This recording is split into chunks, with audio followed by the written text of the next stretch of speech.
Finally, I got the zip file from Facebook to download all of my information, all of my interactions, all of my posts, everything that I wanted to download. I was able to grab from Facebook and put it on my computer and store it. And so now I can do the thing that I've been wanting to do for quite a while. And recently when Facebook announced that they were no longer going to be fact-checking anything, that was like, yeah, that was it for me. Like, I was done after that. But honestly, I was feeling a little nervous about it. Like I was feeling, I don't know, maybe a little sad. I mean, Facebook was really good for me for a long time. I was able to connect with my audience. People would buy tickets from Facebook. The relationships that I had from some people that I work with, that I connected to through events and things like that. I mean, it's just, I don't know. I guess I was torturing myself going through the past, because it's certainly not what it was anymore, that's for sure. And like I said, I've been complaining about the negativity and the minutia that it's become. And it's serving me nothing. It's just not healthy anymore, and it's time for me to cut it loose. So got what I needed, and I got up early in the morning the other day, and I was like, you know what, stop, just take a deep breath and just do it already. Just stop talking about it, stop thinking about it, just pull that trigger and just do it. So yeah, I did it. I did the thing that a lot of people talk about doing. Some people who I know personally have already done. I got off of Facebook and Instagram and WhatsApp, because they are all run by Meta. And I'm not going to get into the political and social reasons that I did that. You can figure that out for yourselves. I will talk about that in future videos. But I also got off there for a really equally as important reason. And that is that, Facebook used to be a place that was really good for me. Facebook was a place where I sold so many tickets to live performances, where I was able to raise so much money in fundraisers, where I was able to promote my work, like when I was doing a play or working on my film. It was a good place. When I was in the poetry world, Facebook used to be a genuine community. Instagram, I was never really that into Instagram until the last few years, because I was not a still photographer. Like, to me, Instagram was a place for still photography. And I was never really into that. But once I got deeper into my filmmaking, I started to move over to Instagram a little bit more. And, frankly, Instagram wasn't what it once was. It changed, and it really became kind of like an extension to Facebook. They were so connected. So I don't even know why I started to be more active at Instagram, but I did. I did do it. And the thing that happened that was kind of weird to me, and I don't know if this is good or bad. I'm not judging this at all, but it just was different. Like, it changed things for me. Was that suddenly all these people who were more patrons of the arts, or fans of the arts, or whatever you want to call it, supporters of the arts, suddenly everybody became an artist. Suddenly everybody was a writer, everybody was a poet, everybody was a performer, everybody was whatever, And to me, most of the people who I knew who made that kind of transition, they had no idea what that really took to do that. And in fact, in many, many cases, I felt like they disrespected the craft of theater artist, poet, writer. Now, I'm not saying everybody. And I'm also not saying that many of these people were not incredibly gifted and talented. But I'm here to tell you that talent and being gifted, that's a dime a dozen. I know so many people who are so talented that you would faint if you heard them sing, act, write, do poetry, whatever. Like, I know so many talented people. But I don't know many people who really respect their craft, who really do the work that is necessary to be the best that they can possibly be, to get the most out of themselves inside of what they choose to do. And that's what I really respect. And in fact, I know so many people who are not that naturally talented. That's how I look at myself. I mean, I know I have natural gifts that somebody gave me, God or whatever spirit, you know, like I have gifts that are in my body. But I don't consider myself wildly, you know, talented or gifted. But I do know that there's not a human on the planet Earth that could ever say that they work harder than me. And not to say that people don't work hard, but that's the community I want to be a part of. I want to be a part of the people that give their life to their work. And I don't mean that literally, because I'm actually opposed to that. I don't think you should ever give your life to your work. I think the people in your life should always come first. Your relationships, love, responsibility, all that should come first. I have given my life to my work in certain situations, and I don't recommend it. But I think you know what I mean by giving your life to your work, like dedicating yourself to the craft and doing everything possible. You know, even going as far as making sure that you're in relationships with people who understand that this is how you're living your life and who allow you the space to do that. To not even put yourself in a situation where people are taking you away from that. Like, I do think that we have to take care of ourselves before we can get involved with other people. Like you know, like they say, you have to love yourself before you can love anybody else. And also you should learn to love yourself before you even put somebody in your life where if you don't love yourself, they're never going to be able to give you what you need. They're never going to be able to compensate for what you're not giving yourself. And so I say that to say, loving yourself means if you're an artist, you're giving everything that you have to that craft. Acting, writing, music, theater, you know, whatever it is, painting, sculpture, dance, whatever it is that is your thing. You're doing everything in your power to be the best that you can be. You're watching people, you're studying, you're practicing, you're putting in your 10,000 hours, you're taking risks, you're taking class, you're doing everything that you could do. I respect that. So anyway, what does all this have to do with Facebook and Instagram? So, you know, for me, for many years, there was a kind of a delineation between those who are performing and those who are writing and those who are being artists and everybody else. And everybody else supported the artists. They came to their shows, they bought their books, they did all that. But then all of a sudden it became like a mishmash of everybody. And then what was really interesting is the closer these two entities came to one another, the more Facebook became like a cesspool of negativity, of jealousy, of bitterness, of, you know, this reciprocity of look, I certainly believe in reciprocity on a very fundamental, basic level. But in the arts, it's not professional, and it's not possible, and it's not appropriate. I mean, just think about if I'm in a theater performing, I'm on stage, and let's say there are 1,500 people in the audience.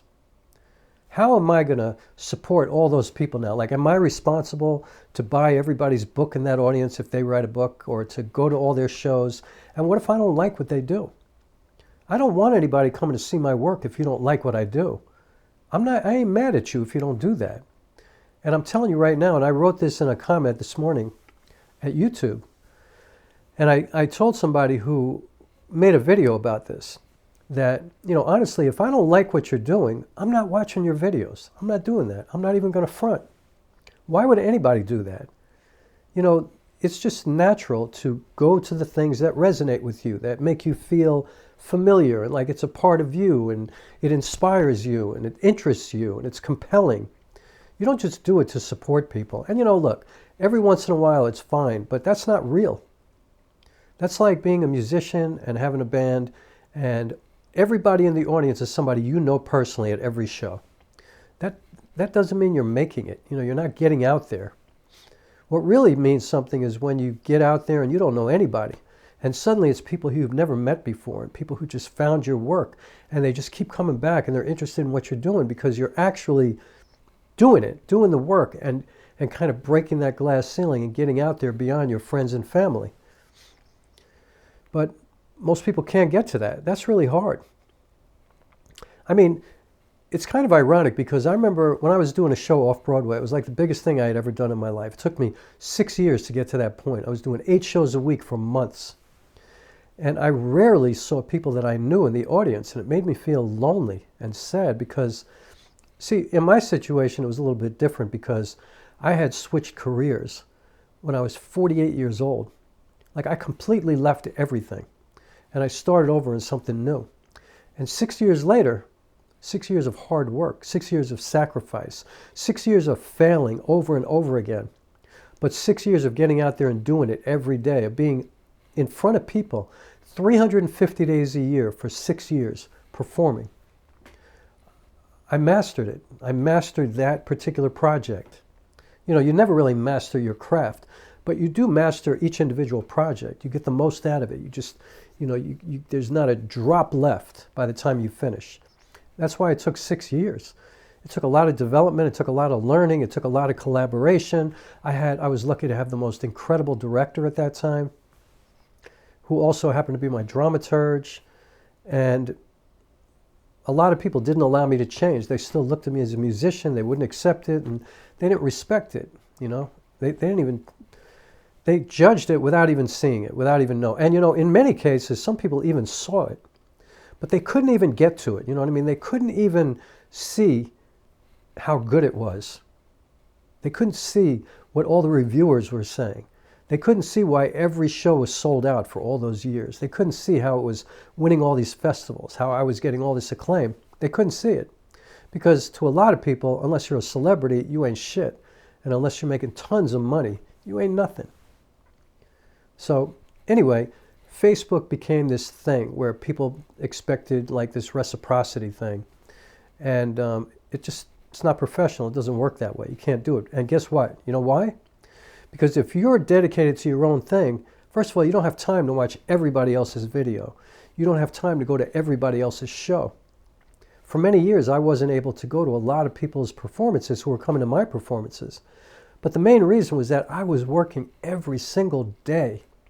And people who are close to me will tell you, I was out there every day performing somewhere. If I wasn't doing a show in a proper theater, I was going to open mics everywhere. I was working shit out every day in my life, performing everywhere in front of all kinds of different audiences, out in the streets, in the parks, everywhere. And, you know, I was rehearsing too, and I was working with my director a lot, and a lot of times I couldn't get to people's shows. I was traveling a lot. And, you know, people were feeling a certain kind of way about that, but they were not, if the people who never got mad at me were the people who were doing the same thing I was doing. And they were happy for me. Just like I always tell people, I ain't mad at you if you can't come. And you know what, if you're working on your own thing, I'm your biggest fan. And if I can't get there, it's not that I'm not paying attention. It's not that I'm not lifting you with my spirit. I just physically can't get there. And also, sometimes you got to rest. Sometimes I just need to stay home. You know, when I'm working that much, you just have to do whatever you need to do. You don't owe anybody anything but doing the best art you can possibly do. When people support you, when they buy tickets, when they come to your YouTube channel, when they watch your movies or whatever, the only thing that you owe them is to honor their support by not cheating, not negotiating with yourself, working hard every single day and doing the best possible work that you could do, making them proud, making them happy that they're supporting somebody like you, making them feel like that money is well spent, that time is well spent, that you're literally honoring their support of you. And that's why I tell people, and I made a whole video about this, that every day that I rehearse, I think of somebody who I'm giving my work to that day as an offering. Because that makes me feel responsible. It makes me feel like I'm accountable to do my best. So sometimes I'll go, okay, today is for my grandmother. Today is my friend Lisa. Today I'm doing it for Alicia. I'm doing it for whoever I can think of. I'm picking somebody every single day. Today I'm doing it for the train conductor who was nice to me the other day, the bus driver who waited for me at the bus stop when I was running after it and he could have just shut the doors and left. I'm giving it to somebody all the time. And I feel responsible, and I feel that's the reason I work every day, is for the people who support me, because I only create art to share it. I don't do it for myself. I do it. It's my spiritual practice. It's what I do. It's my lifeblood. I couldn't live without it. But I do it so that I have the opportunity to share it. And so that's the best way I could explain why I put it out there like that. So what does this have to do with leaving Facebook and Instagram? Time and spirit and peace. I did not want to live inside of this cesspool anymore of people judging each other and fighting with each other and arguing and nitpicking and somebody will post something even positive and people will go after them because they didn't say it the right way or do it the right way, or people are calling them out like, you're not genuine, you're not sincere. I remember 7 years ago you said this, you're so full of shit. Like, I couldn't deal with it anymore. And of course, when Mark Zuckerberg announced that Facebook was no longer going to be fact-checking anything, that's when that was a bridge too far. I don't want to be around that, I don't want to be somewhere where a platform is not at the least trying to tell the truth. That nonsense about, oh, we believe in freedom of speech, so why should we fact-check, figure it out? That is the dumbest thing I ever heard in my life. If you're not even, that's not journalism, and yeah, Facebook is social media, it's not journalism, but it has to be responsible. I mean, that's like the New York Times or any newspaper just saying anything for whatever reasons they want to say it, usually to do something that benefits them, I would imagine. But I'm into the truth. You know what I'm saying? Like, I'm into telling the truth. I'm into seeing, knowing that what I'm looking at is real. And it's just a waste of time, and it's a waste of energy, and it's a waste of happiness. It's a waste of peace. And so, it's bothered me for many, many years. Many years. And also the hypocrisy of it all. Like, a lot of the people who I know personally saying certain things that I know are bullshit, that I know have nothing to do with who they really are in the real world. It's a real thing that you can hate somebody on Facebook and love them in the real world. But for me, I kind of lose respect a little bit when that's the case. Like, if I hate you on Facebook, but I love you in the real world, eventually I'm going to just be like, good luck with that. Like, why are you doing that? So I didn't want to be a part of that. And also, just for the brass tacks of it, I have a Patreon page. I feel incredibly responsible to those people who are kind enough to support me financially. Even if it's only $3 a month or $15 or $35 or whatever anybody gives, I want to provide them with stuff that nobody else sees. That's what's special about Patreon. You get to see something that nobody else gets to see. So I'm leaving bits and pieces of my script. I'm leaving parts of my process of developing this new work that I'm doing. And so I need more time for that. And also, now that I'm off of Facebook and Instagram, I want to take that time and pour it into YouTube. I love this platform so much, and I see so much possibility with it. The opportunities here are amazing, I think. So I really want to learn how to do this well, and I want to give some value here, and I want to be able to give of myself in a way that I'm feeling like is all of me, but at the same time not killing me. And, I think I was addicted to Facebook and Instagram in a lot of ways, and that's crazy, because if I feel like I was addicted, you're really addicted, because I didn't really participate much. I would just post stuff, and I don't even look at other people's pages, but you can't help but see a lot of stuff, and I'm getting notifications all the time. Then I turned off notifications, but I was still looking. And I just thought, this is not healthy. I just don't want to do it anymore. I'm done with it. It's changed. Like I said, it's become negative. But I have to admit, when I finally deactivated, it made me really sad, because I started to look at all the memories, all the pictures and the videos and the comments and the exchanges that I had with people, because I was able to download all of my information. And when I looked at it, I started to feel a little melancholy about it. But then I realized all these memories and all this stuff, this is mine. This is not Facebook's. They don't get to own this.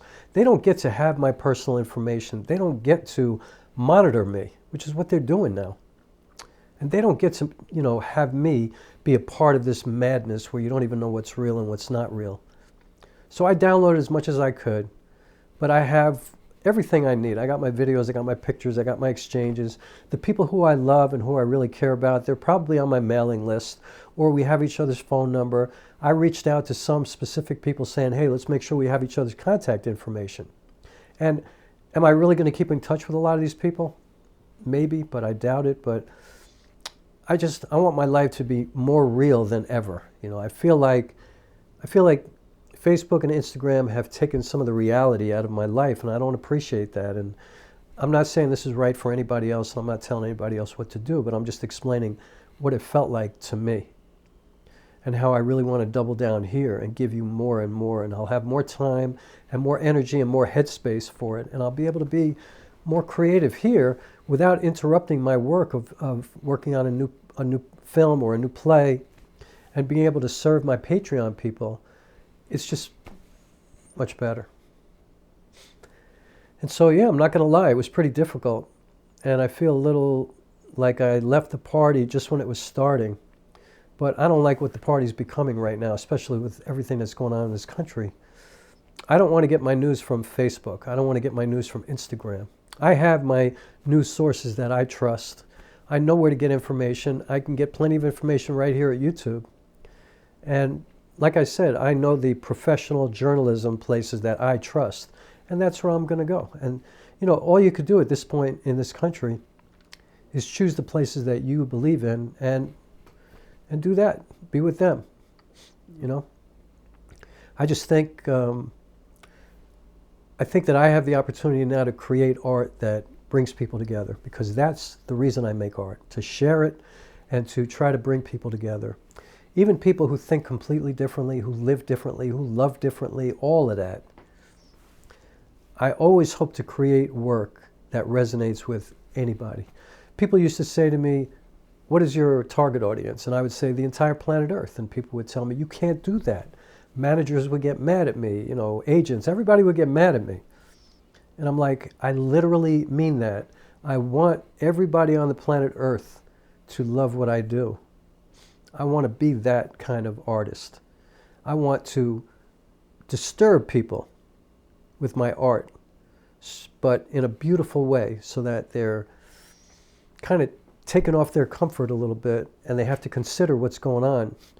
And then they do it together. They either talk about my movie, or they talk about my play, or they talk about my poetry, or whatever, or talk about my Facebook page. Even, you know, now, like, I consider this art.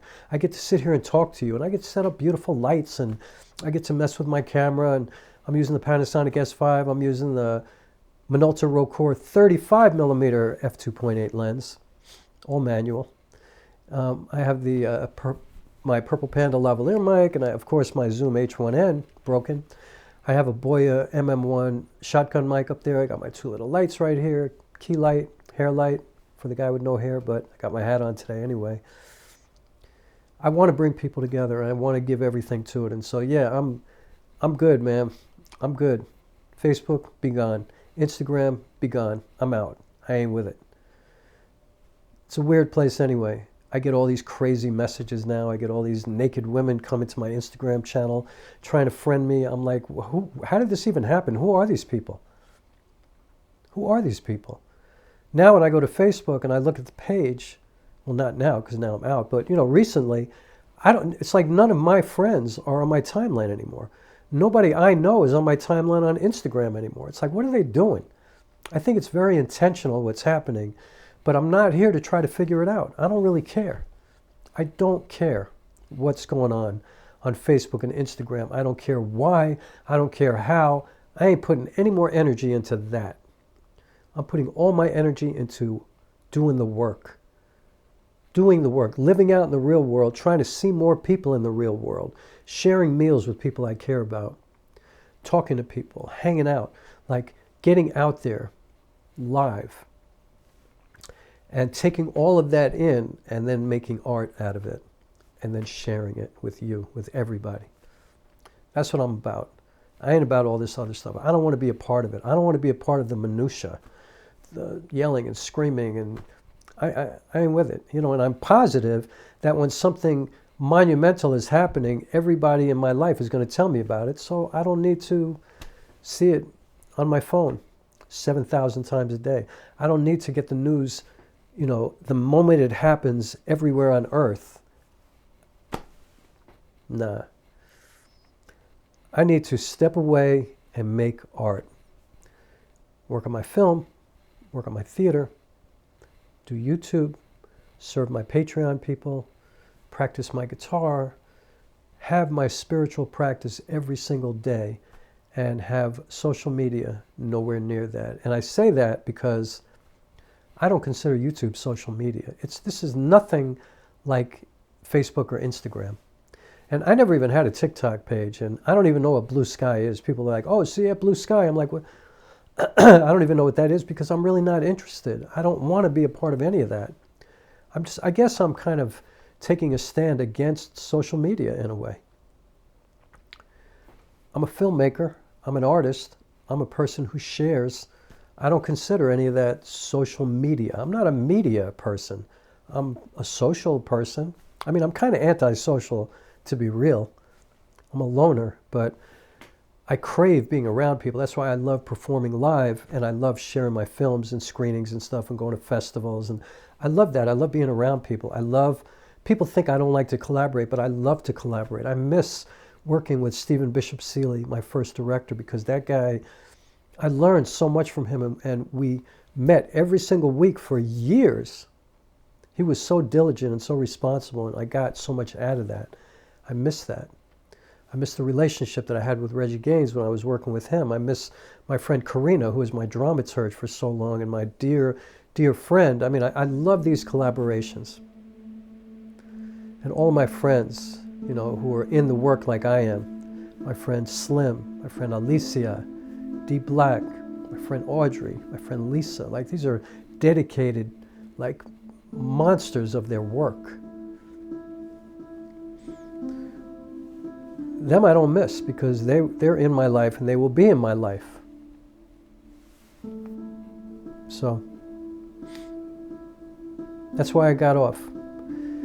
And yeah, I'm not going to lie, it was hard, it was not easy, but I did it. And I feel so much better now. I feel lighter. I feel like I could run a 47.7 400 meters right now. Like, I feel good. I feel inspired. I feel energized.